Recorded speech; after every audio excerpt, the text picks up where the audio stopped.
fact that, like, whatever work I did, it means literally almost nothing compared to what it's going to be when I have to move to this next level. So he's already in his mindset of, and same thing, tweet from his wife saying, "I'd wish you the best of luck, and I'd say work hard, but I know that's just a daily thing for you. So just keep on doing what you're doing. I love you more than anything." Like, this is the kind of worker that Josh Alexander really is. He's really just, oh my God, he's such a blue collar workhorse that just, I have no doubt.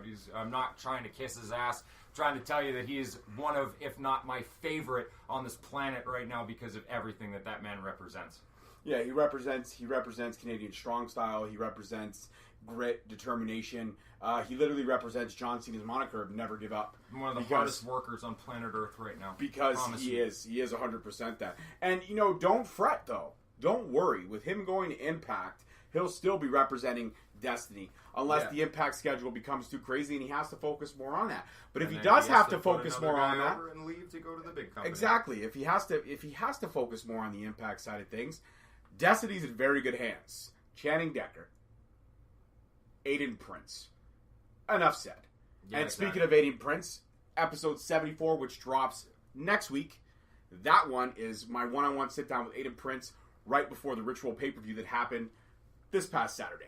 So it was a great, epic conversation that we had with another great up-and-coming Canadian talent, another great workhorse, a guy who's hustling every day. And then we're definitely getting to Channing Decker very soon. So a lot of things are going to be happening. But the fact is that we're going on record right now saying that as much as Destiny gave Josh that platform to really shine and really show what he can do, Josh worked his ass off to get there. But it just goes to prove you that how great of an organization Destiny Wrestling is. And you got to give props where props is due. George the Iceman and his team there and what they do and how well they promote it and how well they've made indie wrestling in Canada relevant again. Not to say that it was never relevant, but they've taken it to that forefront where now we're top tier. We're right there with any of the other great indie wrestling promotions that are out there all over the world. Not just in Canada, all over the world. And yeah, okay, it's our little bubble, it's our little thing that we want to represent, but we want to represent how great this company really is and how amazing they are for the talent they bring and how electric their fans are. When you're in that building with those 500 fans, you're elbow to elbow, you're tight to tight, the chants, the fact that every fan is literally into every match, and we've met some great fans there.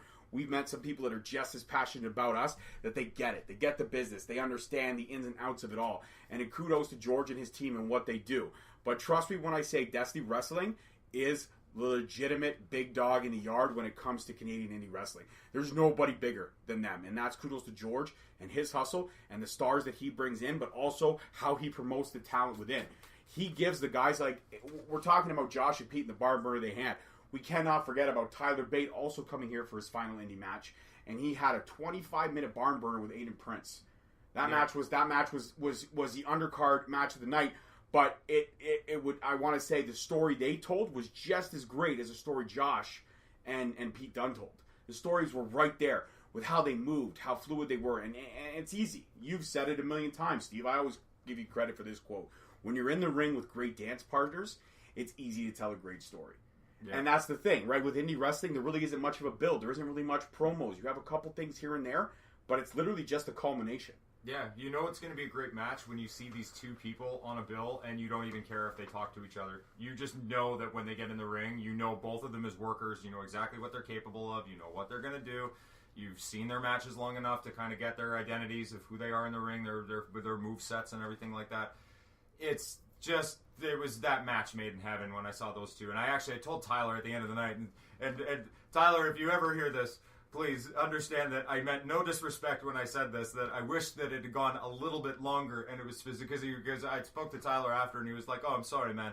But it was just like, I really meant that as in, I just wanted to see you two go at it that much longer because it was just so perfect. Like, everything you were doing was just so, I use the word scintillating very, very loosely, but this was that kind of crisp, scintillating. Everything that they were doing was just so on point, and it was really, Tyler did every single bit of his job to go in there and make make Aiden Prince, and bring up Prince City that much more. And now he's just on another level of just like what he was before to getting that one match. And I already kind of knew that just going in of like, wow, he's going to rub shoulders with Tyler Bate, and now this is going to take this guy's name to the next level, because now people are going to see those clips and be like, he had a match with Tyler Bate? That's incredible. Oh my God. And then they're going to go see it, and they're going to go see how crisp and tight and perfect, and it's like going to see a band, and literally you didn't hear one mistake. It was literally like, it was so perfect on every level. So, like I said, don't take our word for it. You don't have to listen to us. Go out there and do your research for yourself. But if you want to hear Aiden Prince's thoughts on that match, you can hear it next week, because I talked to him about that match. I also talked to him about the epic triple threat match that he had with Low Ki and Josh Alexander when they were trying to figure out who the interim Destiny World Champion was going to be. That was another barn burner. So do your research there. But we shit you not when we say this one statement. Josh Alexander is the real deal. This man is everything that you want in a wrestler, and that little bit more. So, sincerely from the both of us, your host and the animal, I want to say, Josh, congratulations again. We know the hard work is just beginning, but we know you're going to take that brass ring and you are literally going to run with it, because this is your destiny. Huh? Segue. There you go. Segue. That's right. Go.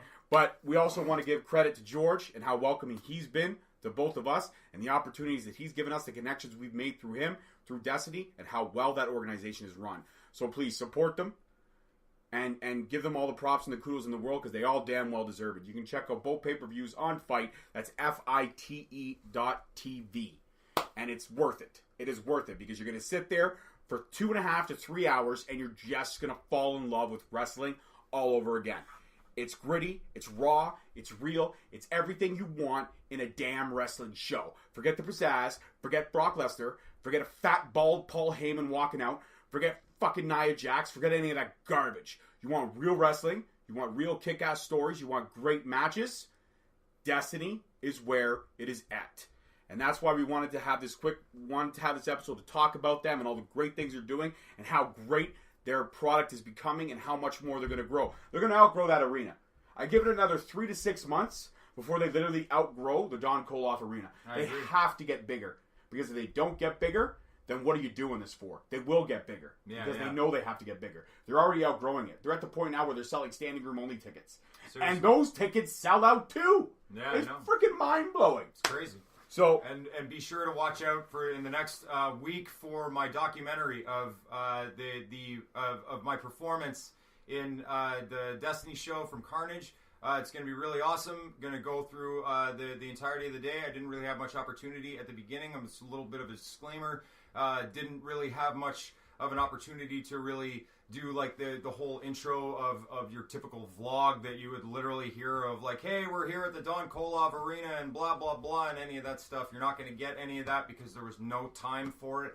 It was literally get in, set up, find out what the hell is going on. There was a lot of opportunity of not really knowing much of what was really going on. It was a very loose based situation going on because there was a lot of attending going on to Josh and Pete, and it was a lot of revolving of the night around that. So it was a very, very, very scramble. It was a big scramble to make this happen. And also I would like to shout out to every single one of the helpers from the Battle Arts Academy, from the students at the Battle Arts Academy. Sway, who was actually on Sway Archer that we had on the podcast a week ago. He, as a matter of fact, he was also one of the gentlemen that sincerely, he actually gave me the most help of all of the night. So I appreciate you guys so much for all of your help and everything that everybody did. There was at least 10 students that were grabbing gear and throwing things in the ring and helping and doing all the things that were to really run this and make this a really positively awesome machine. So thank you to everyone. Thank you to George. Thank you to Harant. Everybody at Destiny for helping to put this all together and making this happen. And it was a great night. It was a great night all around. It was great for me to see you. Your star shine very bright that night. Josh's star, Pete's star. It was just one hell of a well-rounded, kick-ass night. Yeah. And now, bottom line, it was all about Josh. It was all about Pete, though. It was, but you still had your moment, and don't take away from that at all. And now, we now proudly present our 23-minute, give or take, interview with Josh Alexander. Like I said at the beginning of the episode, the audio, not great. Very loud room that night. People were walking in and out of the room. We could only get them in a tucked-away corner. We did everything we could to salvage the audio. You could make out all of it It's just, there are some points where it dips and lows and this and that, and that's because we are live on location, and that's how we are here. We're straight up, we're raw, we're real, we're honest, and that's how we like to record our shows and bring our information to the world. So, again, thank you so much for listening as always. Enjoy the interview. Next week, my one-on-one sit-down with Aiden Prince drops, and don't forget about the week before, where we broke down the F the Revival episode, which was a great conversation between you and I. Really well conversation.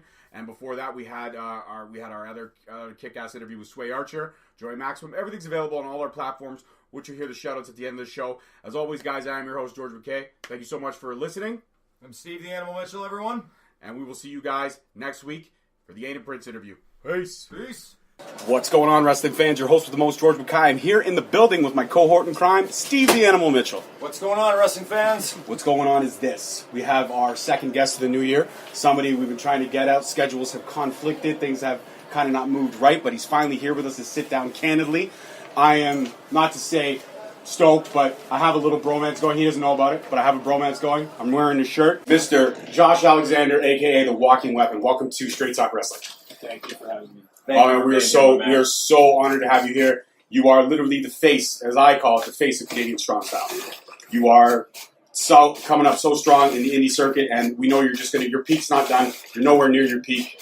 We couldn't be more jacked to see where you're going to go after tonight. And tonight, actually, being that we are here live at the Don Koloff Arena at Carnage, and you are going to face Pete Dunne to find out who is the undisputed Destiny World Champion. Obviously, after this airs, we'll already have had the answer to that question, but still, nonetheless, it's going to be a great match, and we know it's going to be a great tournament, and we know you're going to I'm hoping, fingers crossed, that you win it, and you're going to beat that record of how many days he held it. You're going to beat it, hands down.